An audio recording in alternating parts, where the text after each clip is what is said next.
ازيكم عاملين ايه؟ يا رب تكونوا بألف ألف خير. أهلا بيكم في قناة قلم وسبورة. أولا عايزة أقول لكم بس شوية حاجات قبل ما أبدأ الدرس النهاردة اللي هو اسمه مسائل متسلسلة. أهم حاجة بس أنا عايزاكم تعرفوها إن المنهج لازم تخلصوه في الأجازة، في الدراسة، في أي حاجة لازم يخلص عشان المنهج تراكمي. حتى لو خدتوا بالكم في الامتحانات اللي هيمتحنوا للصف التاني المحاسبة كل مدرسة، اللي سألوني كتير في امتحانات ولا لأ، حسب كل مدرسة عندها ولا ما عندهاش.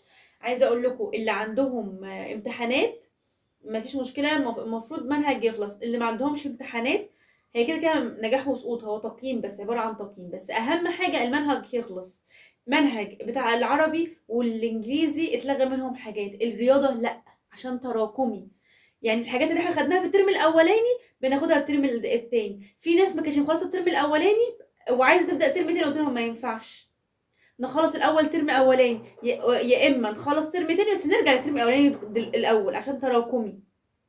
ماشي هنبدا درس المسائل المتسلسله. ايه المسائل المتسلسله وعباره عن بعبع. كله يقول لي مش فاهمينها مش عارفينها. طيب مسائل يعني ايه متسلسله وايه فايدتها؟ بتخليك تستنتج اخر نتيجه بكل سهوله من غير ما تطرح وبتجمع. دي حاجه اسمها استراتيجيات ذهنيه. فالمسائل المتسلسلة تعالوا كده نجرب. بسم الله. 75 ناقص 10 يساوي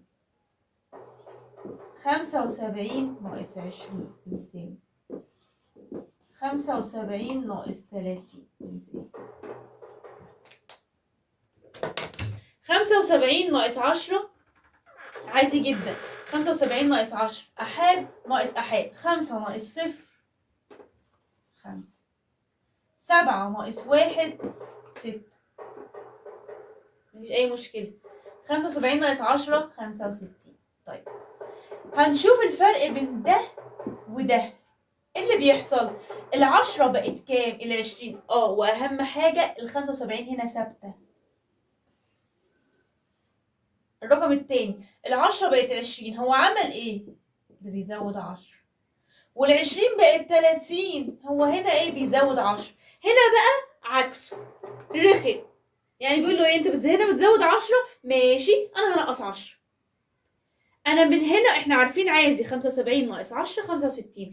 ال10 بقت كام؟ 20، هنا زودت 10. حاضر انا هنقص 10. هتبقى كام؟ 55.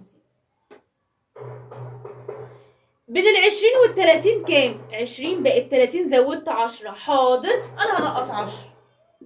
45. انا من غير اجمع، انا من غير مطرح، كل استنتاج. تاني، لما الارقام يبقى الرقم الاولاني ثابت والرقم التاني متغير. طب تعالي نشوف هنا بيزود قد ايه. طب تاني حاجه كمان، 75 ناقص 40 هنا عمل ايه؟ بين ال30 وال40 كام؟ بين ال30 وال40 كام؟ زود 10. بتزود 10. حاضر انا هنقص 10. ادي 45 هتبقى كام؟ 35. هنا بيزود هنا بينقص. طب لو هنا بيزود مثلا بعديها راح قال لي ايه؟ 75 ناقص 41 هيساوي، هو هنا عمل ايه؟ هنا زود 1. ال40 بقت كام؟ 41. حاضر انا هنقص 1 هتبقى كام؟ 34.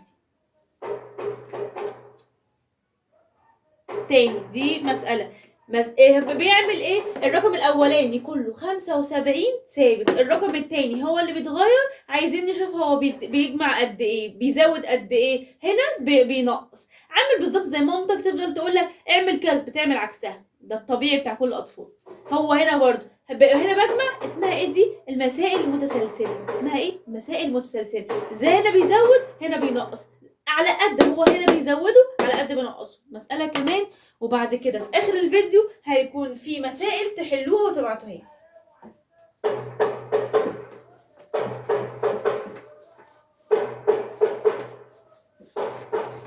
مسألة كمان عشان نتأكد ونعرف نحلها. سهلة جدا. استنتاج.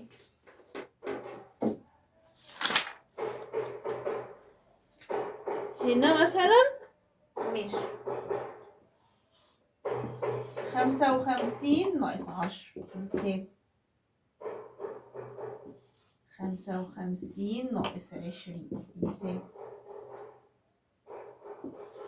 55 ناقص 30 يساوي 55 ناقص 35 يساوي. بعد كده قال لي بقى في الآخر نستنتج 55 ناقص 37 يساوي. قال لي حل. حاضر عينيا. هنعمل ايه؟ الأول هنطرح عادي. 55 ناقص 10 كام؟ 5 ناقص 0. 5 ناقص 0 هي الخمسة. 5 ناقص 1 4. ماشي. 10 بقت كام؟ 10 بقت 20. يعني هنا بيزود 10. حاضر أنا هنقص 10. يعني 45 هناخد منها 10 تبقى 35. الأحاد هو وهناخد من العشرات 1. طيب يا مس طب ما هقولك حاجة. طب ما بدل بقى بنزود وننقص، طب ما نشوف المسألة هنا مثلا 55 ناقص 20 ونعملها يساوي كام؟ لا، عشان في الآخر هتلاقي في استلاف وفي حاجات. امشي بالخطوات اللي أنا قلت لك عليها عشان في الآخر تبقى سهلة، ولا تستلف ولا تعمل. نكمل. 20 بقت كام؟ بقت 30. هنا بيزود 10. حاضر أنا هنقص 10. 35 هتبقى 25. 30 بقت 35. انت تزود كام؟ زود 5 بس. حاضر انا هنقص 5. رخي. هنا بيزود هنا بينقص. 25 ناقص 5 يعني 25. هناخد منها الخمسة دي بقت 20. 35 بقت كام؟ 37. زودت قد ايه بعد 35؟ 36 37. بس زود 2. حاضر انا هنقص 2. بقت كام؟ 20 ناقص 2. قبل نعمل كده، قبل 20 19، قبل 19 18. يبقى هنا نقص 2. هقول لكم انتوا كنتوا قلتوا لي يا مس طب ما نطرح وخلاص يعني. طيب اطرحوا كده. 55 ناقص 37. 5 ناقص 7 مش هينفع، هنستلف موال. لكن الطريقة دي خليتها تجيبها بسهولة جدا. ادي الدرس اللي انتوا عمالين تقولوا لي يا مس اشرحي يا مس اشرحي يا مس اشرحي.